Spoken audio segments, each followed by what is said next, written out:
DA নিয়ে আবারও খুব গুরুত্বপূর্ণ আপডেট।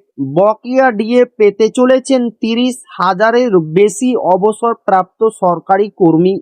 প্রক্রিয়া শুরু রাজ্যের।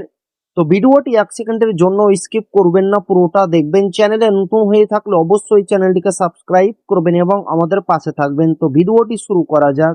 দীর্ঘদিনের অপেক্ষার অবসান হতে চলেছে।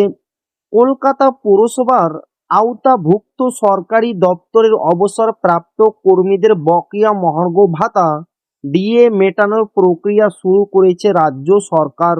অর্থ দপ্তর সিদ্ধান্ত নিয়েছে 2008 থেকে 2015 সালের বকেয়া ডিএর 50% চলতি মাসে সংশ্লিষ্ট অবসরপ্রাপ্তদের অ্যাকাউন্টে পাঠানো হবে। সরকারি সূত্রে জানা গিয়েছে, এই সিদ্ধান্তের ফলে প্রায় 30,000-এরও বেশি অবসরপ্রাপ্ত সরকারি কর্মী উপকৃত হবেন। দীর্ঘদিন ধরে নানা প্রশাসনিক জটিলতার কারণে তারা প্রাপ্য ডিএ থেকে বঞ্চিত ছিলেন। এবার সেই সমস্যা কাটিয়ে বকেয়া অর্থ পরিশোধের উদ্যোগ নেওয়া হয়েছে। জানা গিয়েছে, সংশ্লিষ্ট অবসরপ্রাপ্ত কর্মীরা ট্রেজারির পরিবর্তে ব্যাংকের মাধ্যমে পেনশন গ্রহণ করেন, কিন্তু ব্যাংকগুলির পক্ষ থেকে প্রয়োজনীয় রিপোর্ট নির্দিষ্ট সময়ে অর্থ দপ্তরের কাছে না পৌঁছানোয় তাদের বকেয়া ডিএর হিসাব চূড়ান্ত করা সম্ভব হয়নি। ফলে বছরের পর বছর ধরে এই অর্থ আটকে ছিল।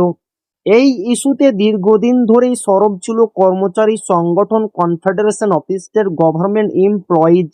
পেনশন ও বকেয়া ডিএর দাবিতে সংগঠনটি একাধিকবার সরকারের দৃষ্টি আকর্ষণ করে।